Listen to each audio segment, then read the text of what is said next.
All right, so go ahead and try this on your own. You're going to make a probability model for this game where you're using a deck of cards. So please remember there's 52 total cards in a deck. And you're going to create a probability model for the amount you're going to win at this game. In this case, we're going to assign our X values as 0 because you get $0 if you select a red card. You'll get a $5 for any club. You win $10 for any club, and $40 for the ace of clubs. And I think I might have said $5 for a club. It's $5 for a spade. So go ahead and figure out the probabilities for each of these potential outcomes, and then figure out the expected amount you think you're going to win. And are you going to be willing to play this game? It's the big question. So pause the video, work it out on your own, and then come back and we'll check your answers. And so here's what you should have, is you should have the value of, and notice my order is a little different, doesn't matter, you still get the same result. These are the probabilities for the different values of X, and if you add your probabilities together, it actually looks like you're only expected to make about $2.30 for selecting a club. Notice that $10, there are 13 clubs in a deck, but one of the clubs, you have the opportunity of winning $40. So the other 12, you can win $10, potentially win $10. And then there's 13 opportunities for you to win a spade. So you're really only expected to win $4.31 in this game. So how much would you be willing to pay to play this game? Probably around $4, right? So now we're going to bring it back. So with mean, that's going to be our measure of center for a discrete random variable. And so this should automatically, you should be thinking, oh, okay, so we're probably going to see standard deviation and variance. And please remember that standard deviation is how far away you are from the mean. So this is our measure of spread. How spread out is the data looking at at the mean? Is it above the mean, below the mean, so on and so forth? So when we have a discrete random variable, please remember that calculating variance and standard deviation is fairly complicated. What this equation here is telling you that you have to take every X value, subtract it from the mean, square it, and then multiply it by the probability. Add it to the second X value, subtract it from the mean, squared, multiplied by the probability. Add that to the third. So it's a complicated method. So what's easier is just to use your calculator, and that's what I'm going to show you. So to use your calculator, I know it's been a while, the first thing you're going to do is make your list values. So you're going to hit Stat, Enter, and you should be able to enter these in list 1 and these probabilities in list 2. Now to get the mean, the variance, and the standard deviation, you're going to go back and hit Stat, and then scroll over to Calculate. And normally we would just do the 1 var stat, but now we're going to include, you need to do second L1, comma, second L2. Hit enter, and you should get your mean value of 2.8. Your standard deviation is 1, and so it doesn't show you the variance, but you know that 1 squared is 1. So in this particular situation, your standard deviation and your variance are the same. So you're expecting an average GPA of 2.8 with a standard deviation of 1.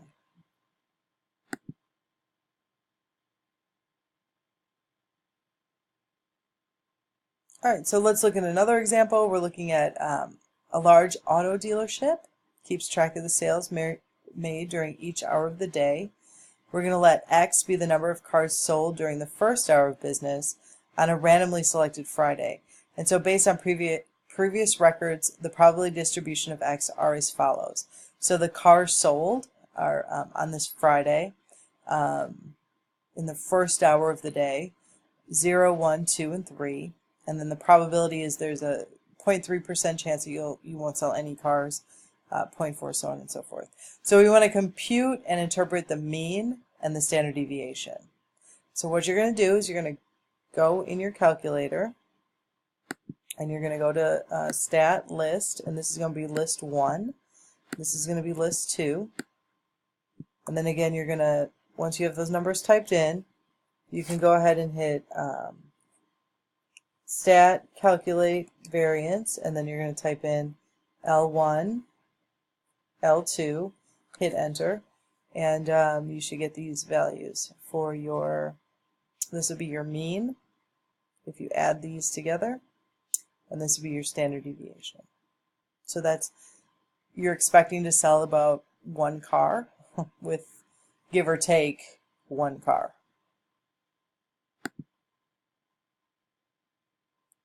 All right, but let's say we don't have a discrete random.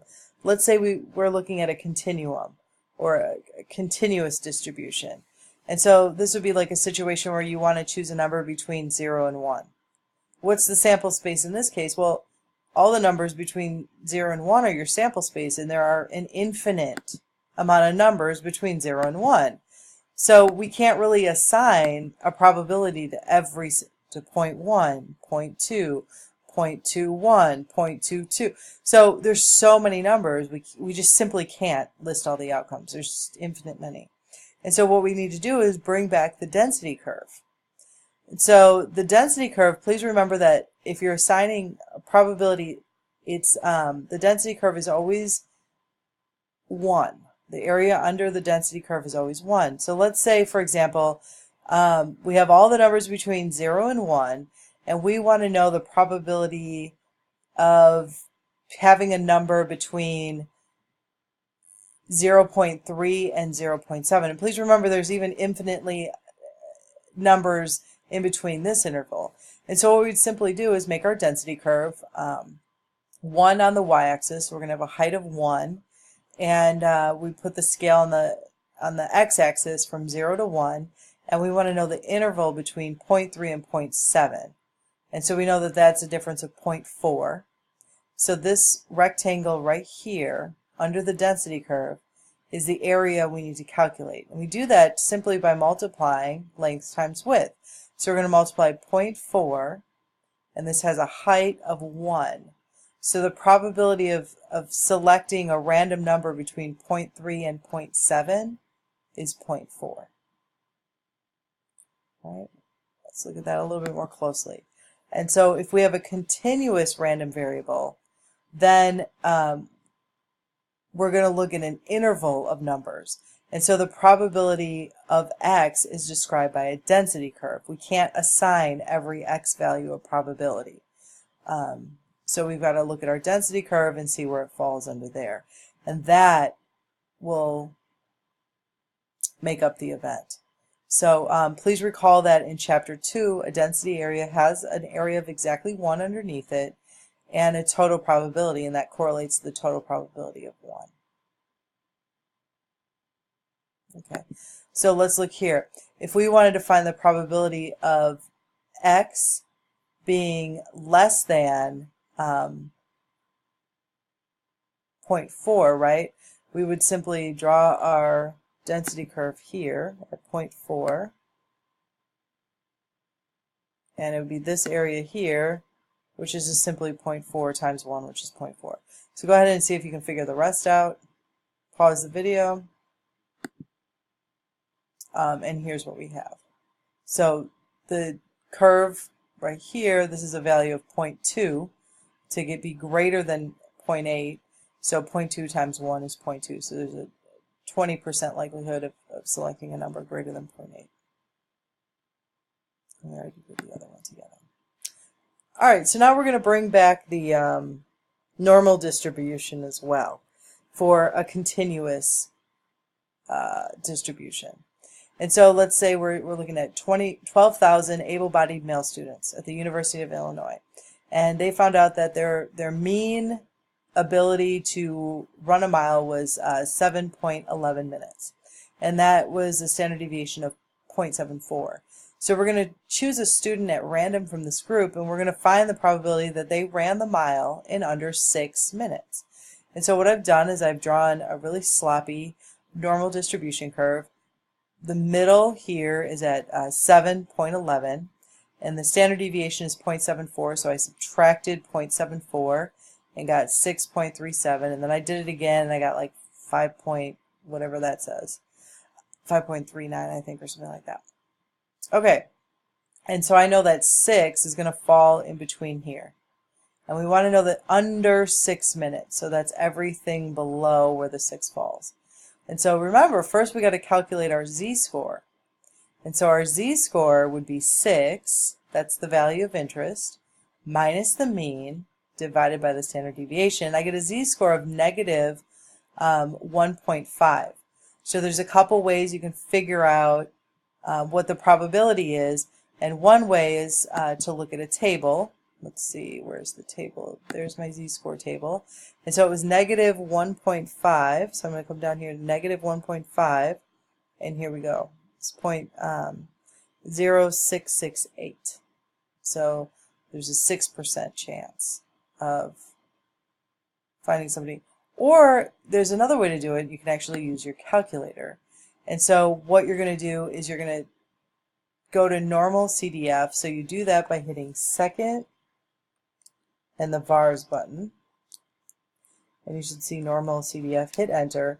And then your lower cutoff, in this case, is going to be, way down here. So wherever the curve ends, I'm just going to say 0. And then your upper cutoff is right here at 6. So that's the other end. And this goes on infinitely in this direction. So my upper cutoff is 6. And then my mean is 711. And my standard deviation is 0.74. Separate everything with a comma, and then hit enter. And what you should get is that same value that we just discussed, the 0.0688. I did something wrong when I did mine in the calculator, so I'm going to try it again. You're going to hit second vars, scroll down to the 2, and then you're going to type in a 0 for your lower value. Your upper cutoff is 6. Your mean is 711. And your standard deviation is 0.74. Close it, hit enter, and yeah, you get 0.0668, which is the same thing we got from the Z table. Right. Another example, woman's height. So this is one where you want the interval in between, remember? So you have to first find the z-score over here, and then the z-score over here, and subtract the two. So here's your z-score. You can use a calculator, or you can go look at the table of values again. When you look at the table of values, you're going to look at 2.22. So 2.22, which is right here. And the other value